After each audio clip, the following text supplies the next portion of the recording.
Televisa presenta.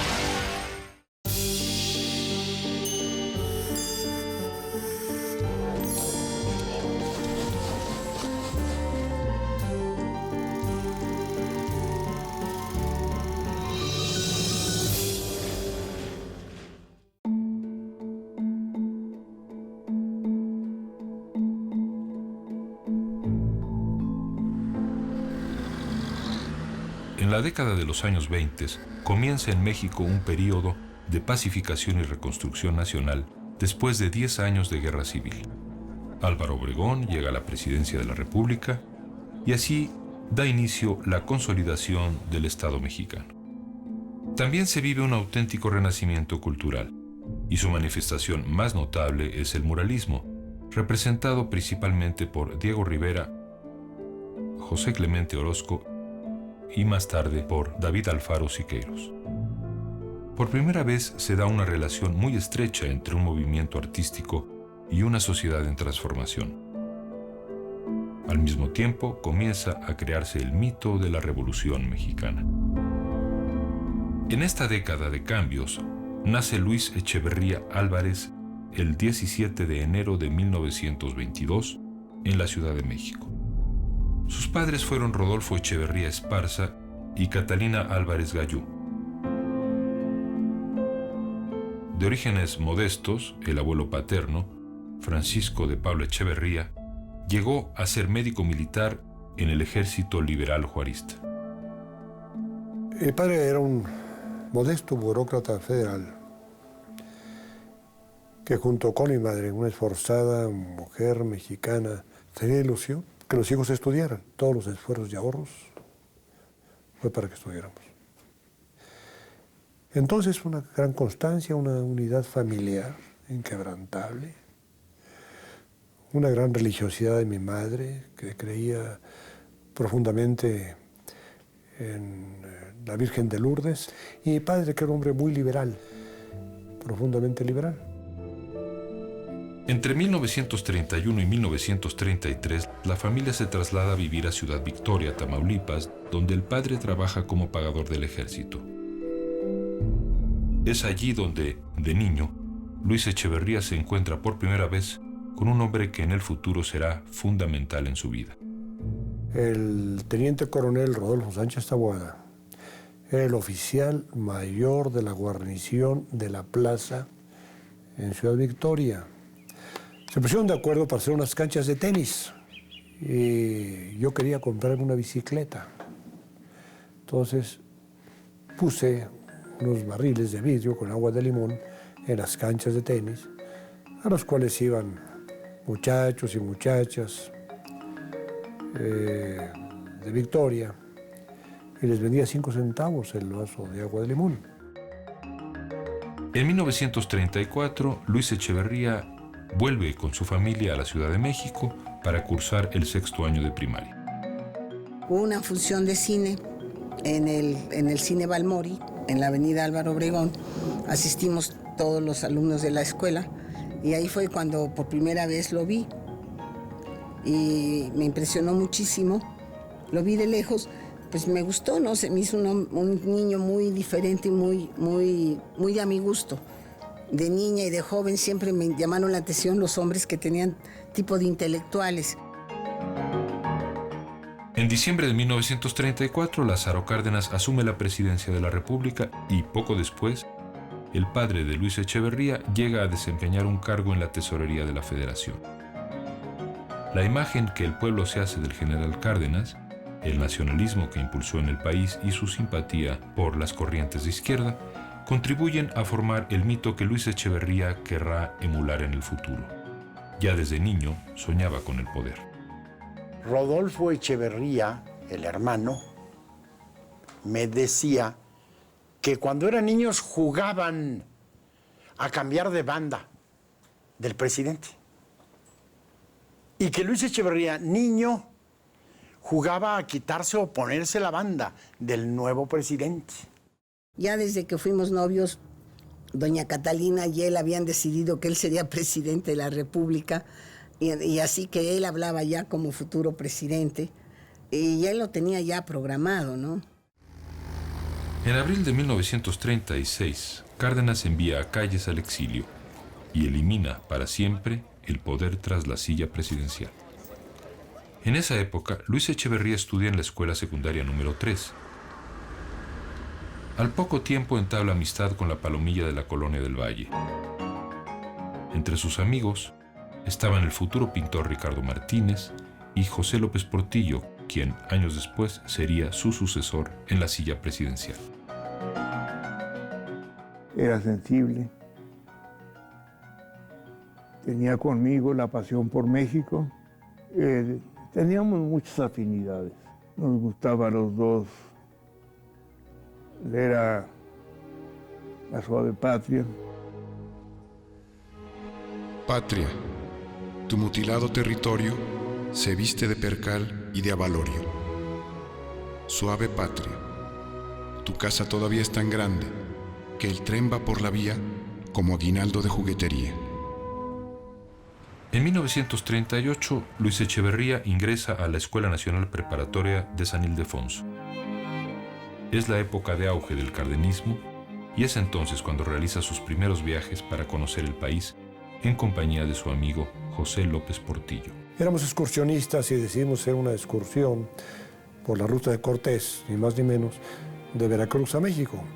Hicimos otros viajes importantes en la ruta de la Independencia, en Oaxaca, la ciudad de Oaxaca, a Lisbo de Tehuantepec, cuando estaba apenas construyendo la carretera.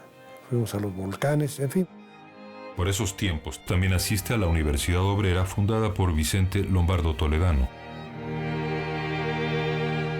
El 18 de marzo de 1938, el presidente Cárdenas dirige un mensaje a la nación para anunciar la expropiación de la industria petrolera.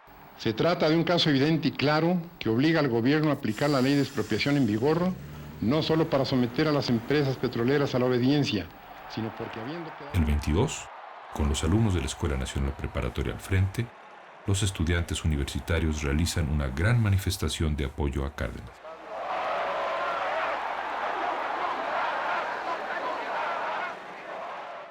Bueno, fue una cosa multitudinaria, muy sin cabeza, una corriente. En los que fuimos seguimos pensando en la gran figura histórica de Lázaro Cárdenas. No solamente por eso, sino fundamentalmente por eso. Luis era un admirador profundísimo de Lázaro Cárdenas. Él tenía en la cabecera de su cama el cuadro ese de Cárdenas, en el que está escribiendo en medio de muchos rostros indios, que ya es un cuadro clásico. Lo tenía ahí, como lo tienen, como después a otra generación tuvo a Che Guevara o a Fidel Castro, tenía a Cárdenas. En 1940, Luis Echeverría comienza sus estudios en la Escuela de Jurisprudencia. Allí edita la revista México y la Universidad, que se convirtió en un espacio literario de los estudiantes de la época y donde apareció por primera vez el poema del entonces cónsul general chileno en México, Pablo Neruda, Un canto para Bolívar. A fines de ese año le conceden una beca y, junto con su inseparable López Portillo, viaja a Chile para asistir a un curso de verano. Yo estaba en primer año de leyes, López Portillo en segundo. No éramos ninguno de estudiantes distinguidos como para ser merecedores de una beca a Sudamérica. Pero hubo otros solicitantes y por fin, después de algún análisis, nos dieron la beca y conseguimos el viaje en un barco petrolero chileno, el Maipo, y estuvimos en Chile con una representación de México y llegamos en muy buen ambiente. Entonces fue nuestra gran experiencia latinoamericana. Recorrimos parte del país y luego regresamos en otro barco petrolero desde Valparaíso hasta San Francisco. El viaje a Chile, que aprovechó para visitar Argentina, le sirve para fortalecer su latinoamericanismo. Ya siendo presidente, buscaría el liderazgo de los países de América Latina y daría asilo a los perseguidos políticos de la región. A su regreso, Echeverría continúa con la publicación de México y la Universidad y empieza a escribir de manera inconstante en El Nacional.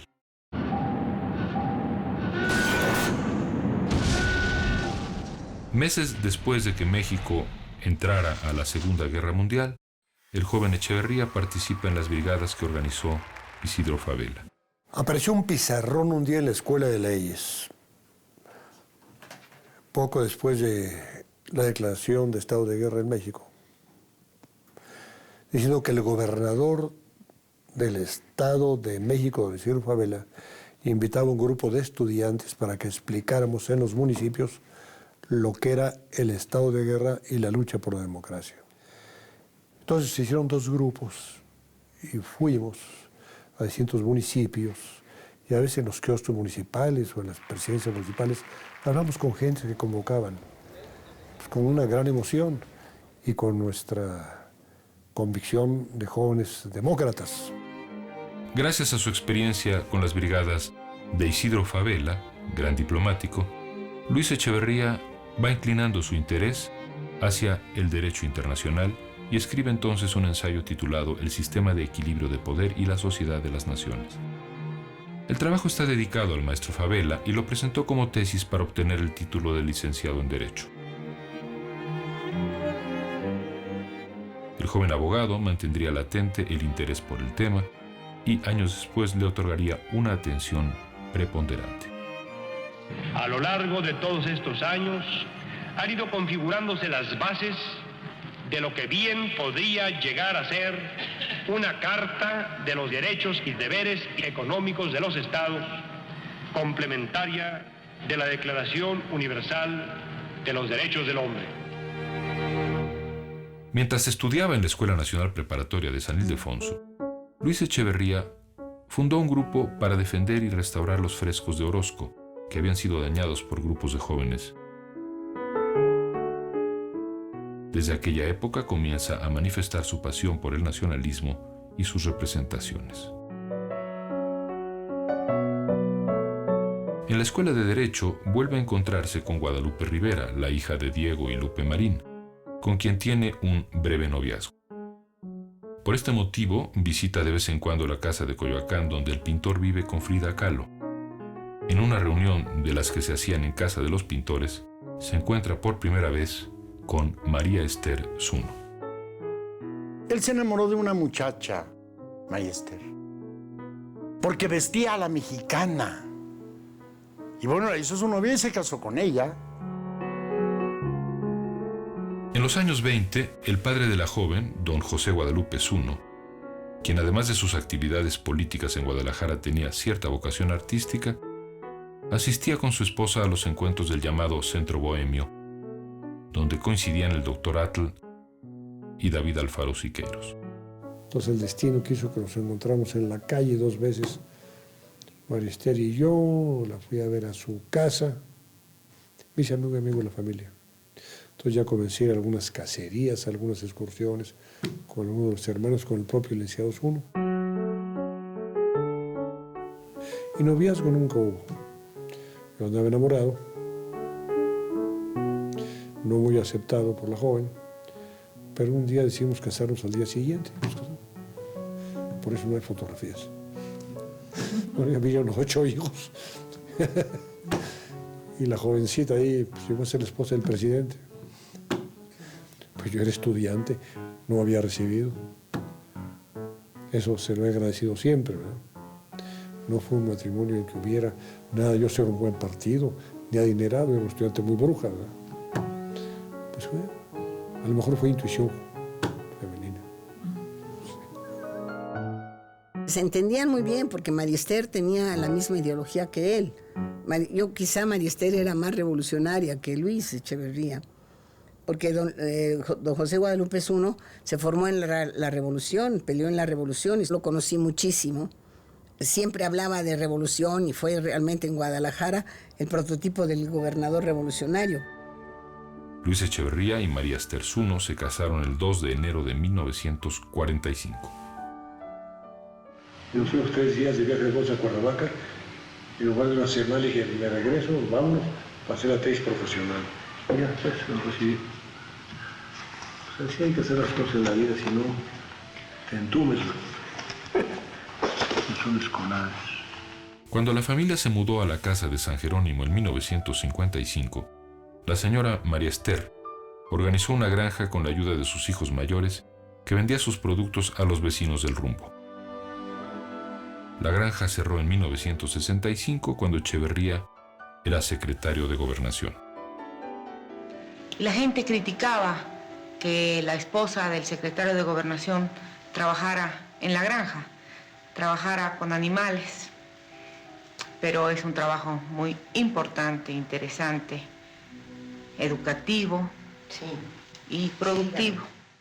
Y luego vimos su explosión mexicanista, casi desmesurada, en la presidencia de la República. Él traía eso desde la más temprana juventud. Él perteneció a las generaciones que creyeron que México era una maravilla de país. Primero, inacabable. Segundo, insondable.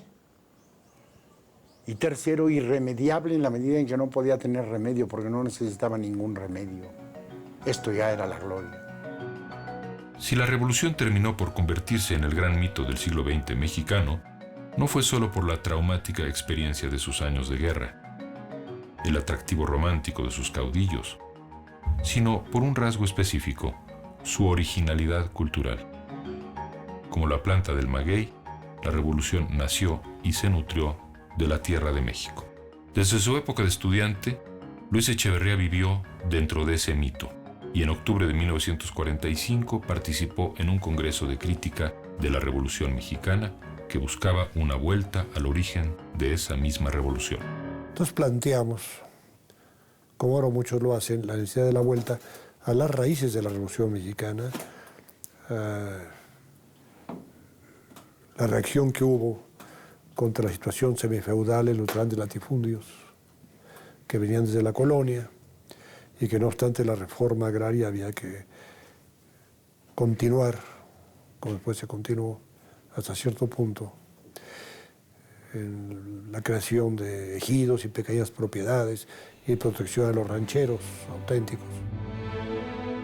Siendo ya presidente, Luis Echeverría, como si quisiera ser un nuevo Cárdenas, buscaría retornar a los orígenes nacionalistas, campesinos y populares de la revolución.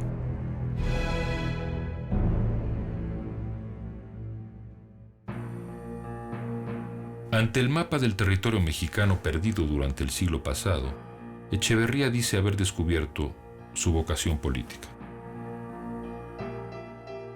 Yo he dicho que los mexicanos bien nacidos no debemos olvidar, no debemos olear. Perdimos la mitad del territorio en el expansionismo norteamericano. Paradójicamente, comienza su carrera política en 1946, cuando Miguel Alemán asume la presidencia de la República, y se abandonan los viejos mitos en aras de la modernización industrial del país.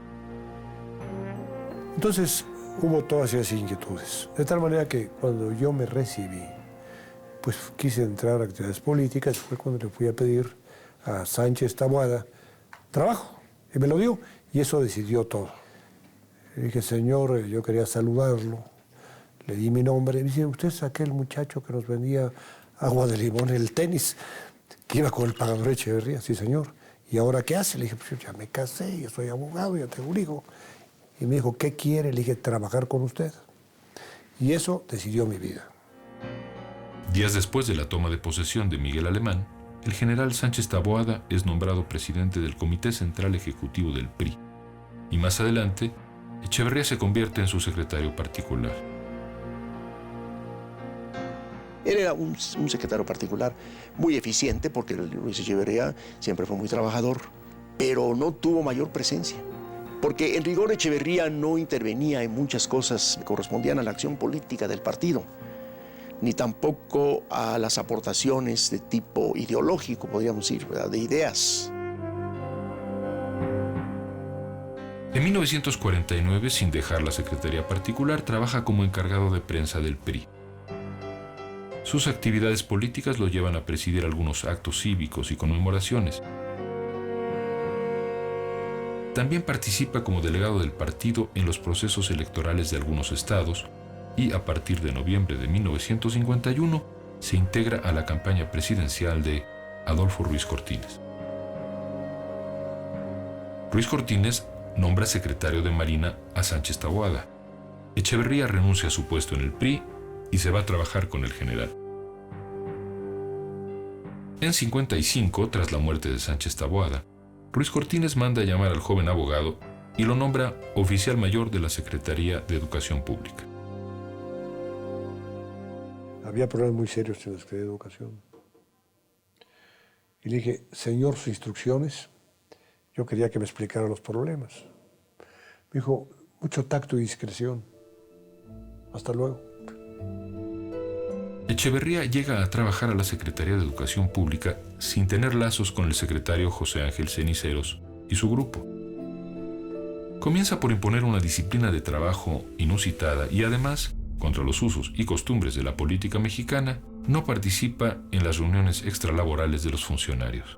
José Ángel Ceniceros sufría mucho por la fogosidad del oficial mayor. Así decía él, así decía Ceniceros. Pues sí, quería que nos fuéramos a la casa a las 7 de la noche, que descansáramos los sábados y domingos. Y el hombre era un hombre bastante reposado, el secretario, y ya no aguantaba aquello. Entonces recomendó que lo emborracharan, un poco para exhibirlo, un poco para quitarle ánimo, seguridad o ímpetus. Hicieron todo lo posible por emborracharlo y acabaron todos borrachos y él estaba como si no hubiera bebido una copa al final del banquete. En abril de 1957, en medio del ambiente previo a la sucesión presidencial, Echeverría deja la Secretaría de Educación, ya que es designado oficial mayor del Comité Central Ejecutivo del partido. Preside el PRI el general Agustín Olachea, y entonces Olachea también quiere llevarse a entorno suyo, viejo militar de la Revolución, a gente joven con títulos universitarios. En noviembre, López Mateos es destapado como candidato a la presidencia. El encargado de hacer el anuncio oficial es el joven Luis Echeverría, quien lo conocía desde la campaña presidencial de Ruiz Cortines.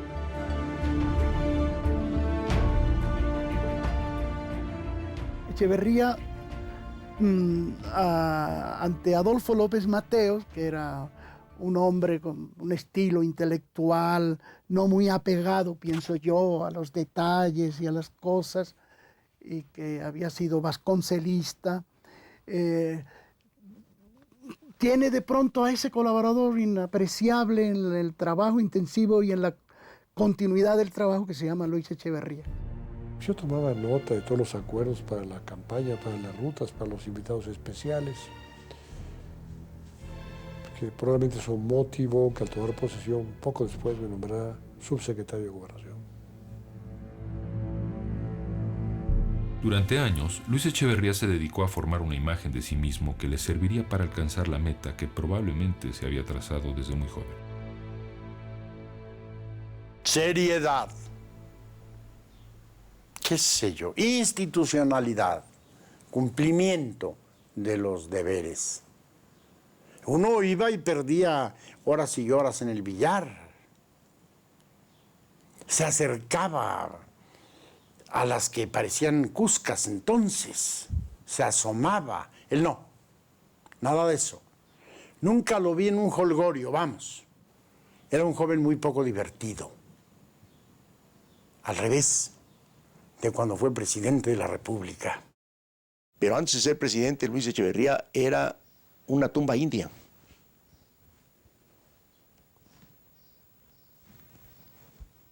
Era de una discreción absoluta. Quizá Luis cumplía en aquella época algo que nos enseñó mi jefe Ruiz Cortines a todos nosotros. Piensa mucho lo que digas y nunca digas lo que piensas.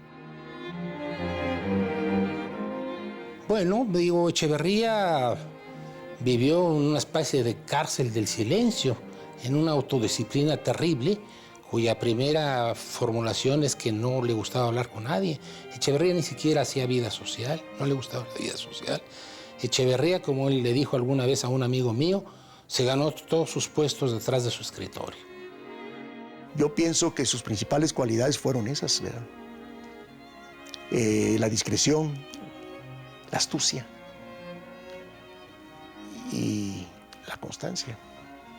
Sobre todo en este medio político nuestro, ¿verdad? En donde para muchos políticos lo más importante es el protagonismo, ¿verdad? Luis, hay que reconocerlo, no fue protagónico. Queremos preguntarle, licenciado Echeverría, si en comparación con otros años, en 1969, el movimiento migratorio hacia nuestro país todo disminuyó. El turismo ha aumentado considerablemente. Tiende a ser, como todos sabemos, la primera industria nacional. Por lo que respecta a los otros renglones, la situación sigue como en los años pasados. Pero creo que este día está consagrado a lo que diga la nación el señor presidente. Dispongámonos, pues, a escuchar lo que él diga, que es lo esencial. Muchas gracias. Gracias, licenciado. Yo no he visto a nadie trabajar en el gobierno como trabajaba Echeverría. De las 8 de la mañana a las 12 de la noche, intenso, eso sí, un hombre incansable. No, trabajador sí, pero incansable no. Sí. Era el primero en llegar y el último en irse. Cuando el presidente Díaz Ordaz lo invitó a jugar golf, se lo tomó como trabajo. No llegaba al campo temprano sino a las 5:30 de la mañana. Pero ese ímpetu se convirtió en un frenesí mucho menos organizado cuando llegó a la presidencia. Fue un atleta en la presidencia de la República. Batió todos los récords en número de kilómetros recorridos, en tiempo, en tiempo de estar sentado, etcétera, etcétera, etcétera. Creo que había ahí una especie como de deber, de disponer, deber y placer, de disponer de todo el tiempo para gobernar, y era una época en que se consideraba verdaderamente un crimen de Estado dormir 8 horas. Yo recuerdo una anécdota muy graciosa. Había un grupo de personas que trabajamos más o menos cercanamente con Echeverría, que estábamos encargados de preparar los documentos a la gira tricontinental, como se llamaba entonces. Pues había muchos documentos que había que preparar y el tiempo estaba encima. Entonces a Echeverría se le ocurrió la idea de que en realidad una forma de facilitarnos el trabajo era alojarnos en Los Pinos.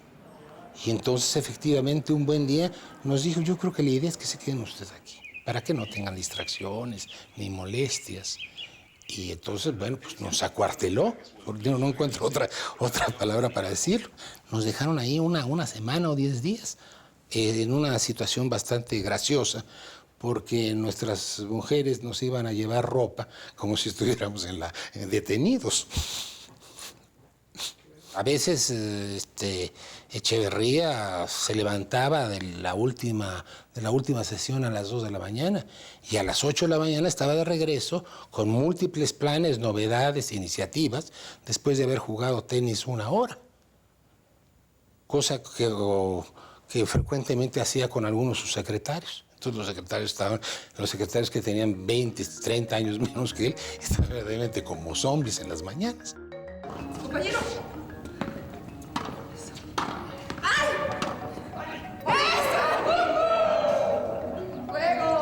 Oiga, licenciado, ¿y no le pone nervioso jugar ante las cámaras?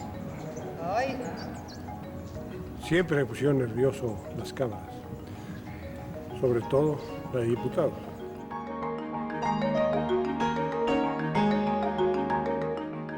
Cuando López Mateos toma posesión como presidente, nombra secretario de Gobernación a Gustavo Díaz Ordaz.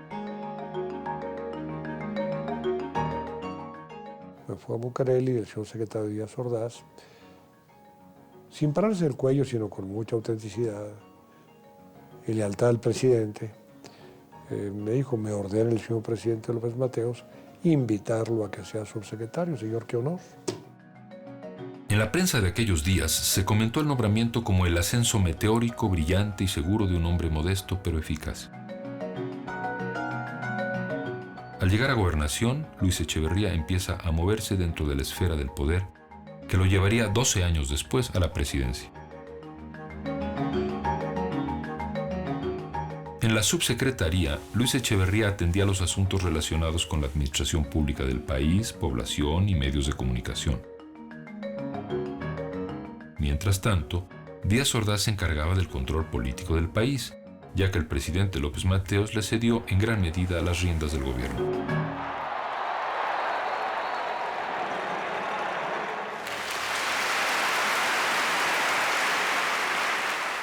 Cuando Díaz Ordaz llegó a la presidencia en 64, colocó a Echeverría en la Secretaría de Gobernación.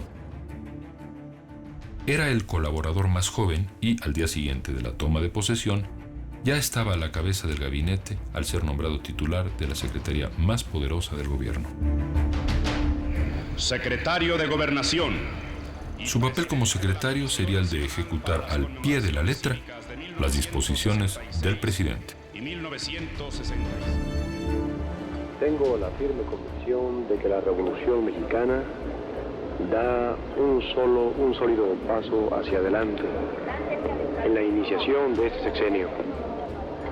Un nuevo abanderado de la Revolución, el señor licenciado don Gustavo Díaz Ordaz, garantiza el futuro inmediato de nuestra patria. Díaz Ordaz, de carácter desconfiado e irascible, necesitaba subalternos que acataran sus mandatos, no colaboradores que le sugirieran alternativas. A diferencia de López Mateos, Díaz Ordaz no estaba dispuesto a compartir el manejo político del país con su secretario de Gobernación. Es el servidor más cercano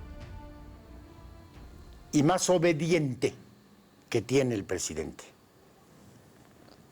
Perdón, las cosas deben marchar bien, según las ve el presidente, y el encargado de que marchen bien es el secretario de Gobernación.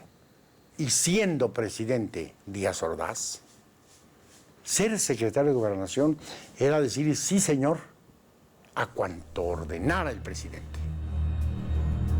Desde el comienzo de su mandato, Díaz Ordaz aplicó la mano dura a cualquier movimiento que pretendiera salirse de las riendas del sistema. En el caso de los médicos, muchos fueron los arrestados o despedidos.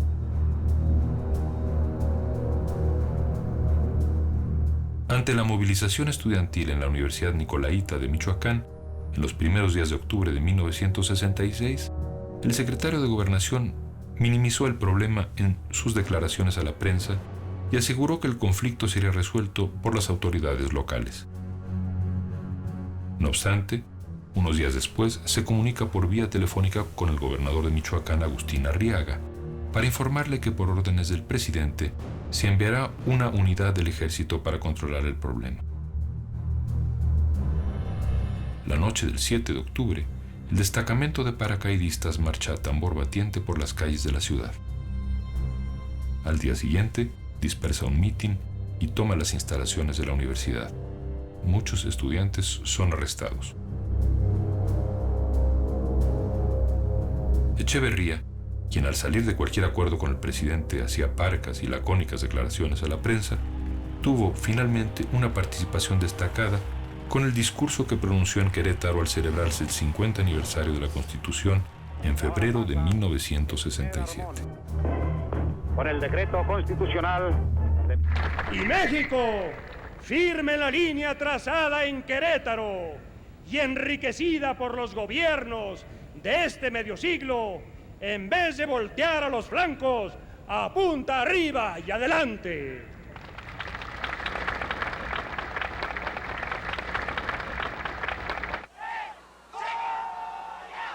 Desde el inicio del movimiento estudiantil en julio de 1968 se sintió la mano dura de Díaz Ordaz, pero la violencia se incrementó con el asalto por parte del ejército a la preparatoria de San Ildefonso, orquestado por la Secretaría de Gobernación. Cuando el ejército ocupó las instalaciones de la ciudad universitaria el 18 de septiembre, Luis Echeverría declaró que la ocupación había sido para salvaguardar la autonomía universitaria.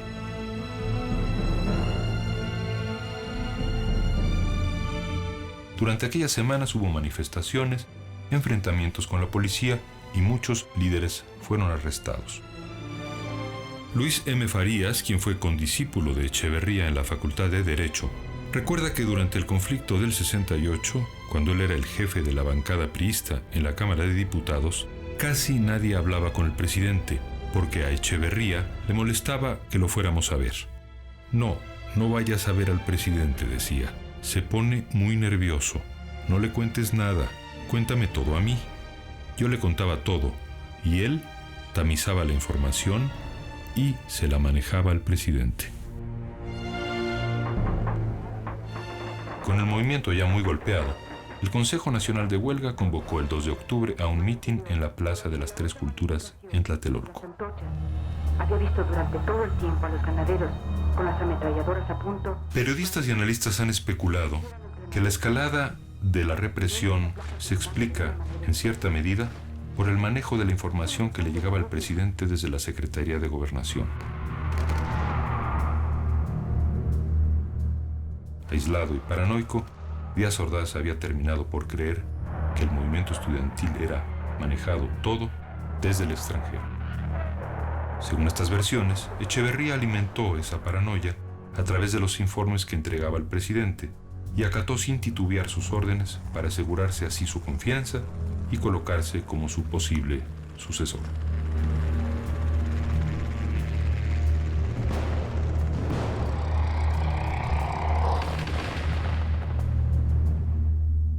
Entonces había muchos que en el 1968 estaban pensando que un atentado contra Díaz Ordaz o su renuncia o su derrocamiento era útil para el movimiento revolucionario en México.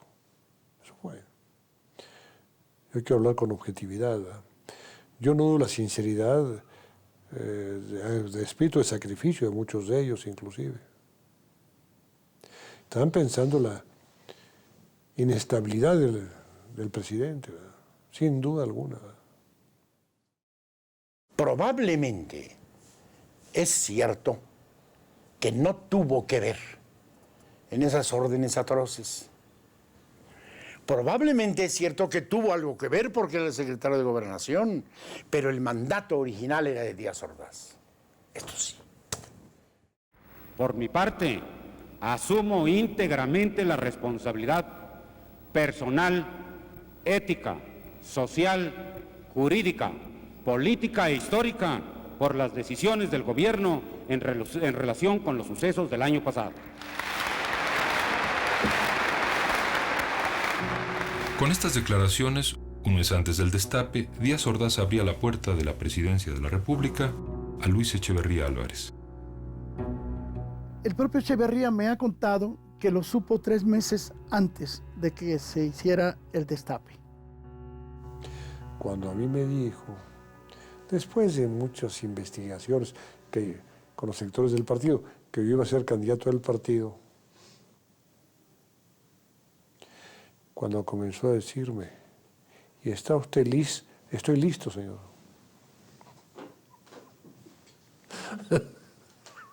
Pues sí, ¿por qué no? Yo decía que lo iba a pensar. Ya lo había pensado. Así fue. ¿Qué hizo Echeverría? Callárselo. No se lo dijo ni a su esposa. Parece que él sabía muy bien que una manera de llegar es no parecer que se quiere llegar. Los otros tapados eran el regente de la ciudad, el general Alfonso Corona del Rosal, a quien seguramente Díaz Ordaz no eligió porque, después del 68, dejar a un militar a la presidencia podía parecer más que una provocación. Y Emilio Martínez Manotú, secretario de la presidencia, que fue rechazado, al parecer, por estar ligado a grupos de intelectuales universitarios que pugnaban por una mayor apertura política. Ya en octubre de 69, me acompañó, me llevaba por esa escalera, tomé el automóvil y le dije, bueno, ponle su traje de charro a los niños.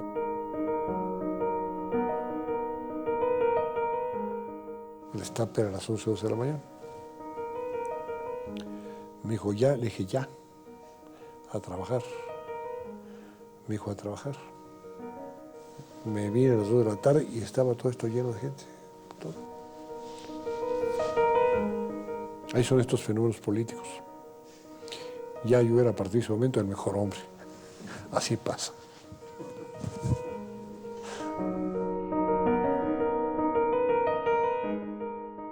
En aquellos días se dijo que el presidente Díaz Ordaz había declarado: el candidato es Echeverría, por sus méritos, por trabajador, por honesto y, por qué no decirlo, por sus pantalones. Es él el que va a ser presidente. Era muy obsequioso con el presidente Díaz Ordaz, a extremos realmente que no eran agradables, y luego, pues, el primer día que fue presidente, puso la raya y el muro y se separó de Díaz Ordaz. Desde el comienzo de su campaña, Echeverría proyectó una imagen de fuerza inaudita. Daba la impresión de un tlatoani poderoso que disfrutaba inmensamente su poder.